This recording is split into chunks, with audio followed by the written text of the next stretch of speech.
4 years ago, I started taking filmmaking seriously. I started doing everything I could to learn everything I could about filmmaking. I started watching YouTube, studying movies, and learning everything I could about the craft of filmmaking to become the best filmmaker that I could. I found dozens of YouTubers that taught me everything I needed to know, but it was scattered, and it took a long time to find all the information that I needed. That's when I decided to create my YouTube channel, a platform for yes me to learn, but also to teach. One single place for people to come and find everything they need to know about filmmaking, and I've been doing it ever since. That's exactly what this video is. I'm going over 4 key elements of filmmaking that will 100% help you find success. This is advice that I would 100% go back and tell past Jesse if he was just now getting into filmmaking. Maybe you don't know if this is something you want to do for the rest of your life. Maybe it's more of a hobby. This video is also for you too. But with that being said, this video has actual valuable pieces of information with it that if you take seriously will help you take filmmaking further than you ever have taken it before. Before I get into the first point of this video, I just want to say if you watch this video and you enjoy what you're seeing and you enjoy yourself and the advice I'm giving you, then please consider subscribing. It would mean everything to me and I would really appreciate it. With that being said, let's get into the first point. There's a Japanese saying that goes, the best time to plant a tree is 45 years ago, but the second best time is right now. All that's saying is the best time to start is all the way in the past when you should have already started. However, if you haven't started yet, the new best time is right now. Even if you don't think you're completely ready, if you don't think you have the right gear or the right equipment or the right skills, literally just start right now. That's the most valuable thing I can tell you, because if you start right now, you'll be eons further ahead than if you start in the future and then begin. This piece of advice means a lot to me because I wouldn't be where I am right now if I hadn't started all the way back in 4th grade, but then again really in 9th grade when I started taking it seriously. Because I really dove into filmmaking in 9th grade and I took it as seriously as I could for as long as I could, I knew when I graduated that I want to go into digital film for college. Maybe I would have figured it out along the way. However, I feel so much further ahead because I know for a fact that it's what I want to do because I spent so much of my time learning and doing everything I could to get to this point. If I hadn't started all the way back then now, right now, would be the best time for me to start. However, it would take me so much more time to catch up to myself because I've spent so much time already learning. I get it can be really scary not knowing how to start and just starting because you feel like you're going to make negative progress if you start but then do the wrong way. But I promise filmmaking is not like that. You can't start off wrong. You have to start off and just do whatever you can, and by doing that, you're already taking big steps. Number 2 is a piece of advice that I think I really should have given myself more in the past. Don't go solo. Now, when you just start off, it's really tempting to do everything by yourself. I have to film it, and I have to edit it, and I have to write it, and I have to act in it, and I have to do all of these things all by myself because maybe I don't have anybody, or maybe I don't really want to go out and find somebody to help me because I don't want to drag them along with me or do whatever. But that's not really good advice to give yourself. Don't do it by yourself. You always should bring people in. Whether it's your friends, whether it's your family, have at least one other person with you to help you out with this. In terms of writing, that's really good because having somebody to bounce ideas off of is infinitely better than when you're writing something by yourself. So many of my short film ideas and my video ideas I've gotten by saying, hey, what if I make this video with a friend? And then he's like, okay, well, what if we do that, but then we change it and we do this? And the more that I do that with my friends, the more input they give me because they're used to having good ideas.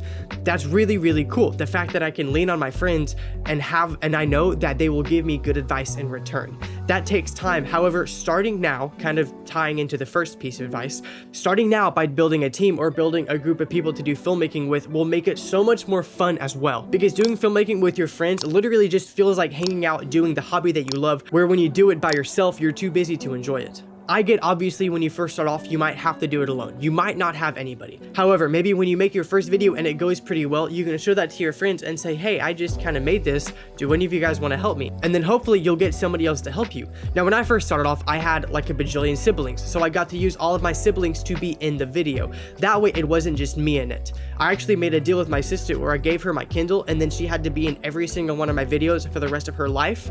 So still to this day, if I need someone in a short film, I can still be like, hey, can you come be in this video? And I ask her, but she also doesn't have a choice and she kind of knows that. All that to say, you can sell your personal belongings to your siblings to trick them into being in your videos for the rest of their lives. One thing I would like to point out is I did start alone, making videos with my siblings, which isn't really alone. However, I didn't use my friends in my videos. And I wish if I could go back, I would tell 9th and 10th grade Jesse, make more videos with your friends, because I really started to do that in 11th and 12th grade. And that's the most fun I ever had in filmmaking. The short film Coffee Break that I made was literally the most fun I think I've ever had making a short film, and we just got to hang out and film. I made this one short film called The Hamburger, and it was about a man who attacks another man and kidnaps him over a burger. And it was the most stupid idea ever, but we had so much fun making it. I still make short films to my friends to this day, and I have so much fun doing it every single time. Not only do you get a really cool video out of it, but you also get fantastic memories and pictures along the way, and that is just so cool. Number 3 is something that I try to take part in my life everywhere I go. Find creativity everywhere and anywhere you can. This could be through books, through movies, when you're hanging out with friends, when you're going outside, when you're sitting at your desk alone or lying in your bed at night. Everywhere you go, try to find a short film idea to come out of it, or try to always have your mind turning, thinking of ideas. I've gotten myself in the habit of every time I enter a new location, or every time I go into a house that I've never been into before, I always start thinking, how could I turn this into a short film? How would I change the furniture, or add lighting, or do whatever to make this a really cool scene to film in, or a really cool video idea to make about? You should always try to put yourself in the position to learn and in the position to be inspired. That way, you always have your mind turning in the background of cool video ideas, or cool things to do, or really anything film related. This piece of advice also means always be writing something.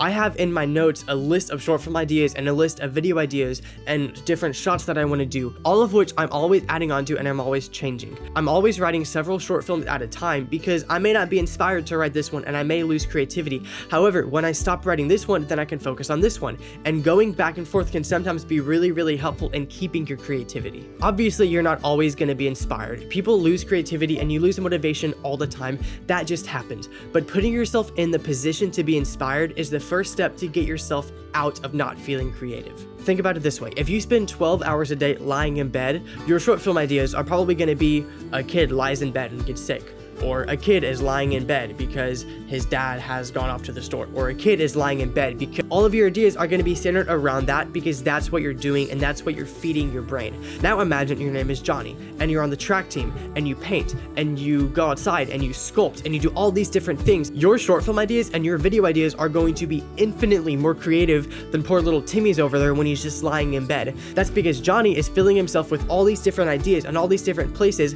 and that's where his ideas are coming from. Think about it this way. Artificial intelligence is really controversial right now because yes, it's creating things. However, it's taking all of its ideas from artists that have already done the work. Believe it or not, humans are actually the exact same way. Nothing you think of is 100% authentic and 100% your own. You get ideas from the world around you, so why not put yourself in the position to see new things to get ideas off of? I don't mean copy movies directly, but watching movies and being inspired by camera shots and camera angles and maybe certain story plots, that's completely okay, and that's where a lot of ideas come from. Number 4 is the most important piece of advice I could give you for if you want to take your filmmaking hobby and turn it into your filmmaking career. Take every opportunity you can, and when opportunities aren't given to you, make your own. Now let me explain exactly what I mean by that. I've been really busy over the last couple of months. I would say 80% of me being busy is filmmaking related stuff. Now it's not all stuff that I want to do and it's not all stuff that I'm excited to do. Because I've been so busy, I've been really tempted to say, no, I don't really want to film this. I'd rather just take the day off. However, by me taking those opportunities, it's me putting my name out there and it's me getting more practice and building my portfolio and building my resume.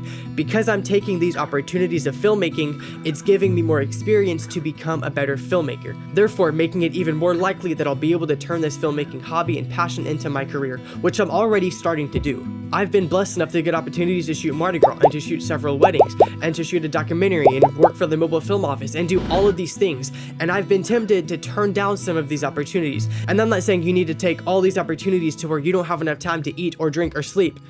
However, if you really want to turn this into your career, I really suggest that you take every single opportunity you can. Now, you may not get any opportunities at first. When you first buy your camera, no one's going to trust you to film this Netflix-style documentary or do this or do that. That's why you need to give yourself opportunities. Give yourself projects and things to do in the areas that you want to work in your career. For instance, if you want to be a documentary shooter and as you get older you want to get opportunities to shoot real-world documentaries, then start shooting documentaries messing around, like a documentary about a missing fork, for instance. Overall, your filmmaking journey won't always be easy. You're going to find hardships and you're going to find things and you're going to have to do things that you don't want to do in order to get to where you want to be. However, I encourage you that if you're really truly passionate about this, then keep on pushing at it. There are times when I don't even feel like filmmaking. I'd rather sit in bed. However, my goal is to be a director and to make Hollywood movies and to go as high as I can up the chain. And I know that if I work as hard as I can now, I'm making that possibility even higher. And that's one reason why I work so hard right now as a filmmaker. Thanks for watching this video. It means a lot that you would watch all the way through, and I really, really, really appreciate you. If you want to subscribe, that would mean the world to me, and I'll make it super easy and I'll put it right here. Or if you want to watch another one of my filmmaking videos, then you can watch this one right here, back when I had a mustache. Once again, thank you so much for watching all the way through to the end of this video, and I will see you guys later. God bless.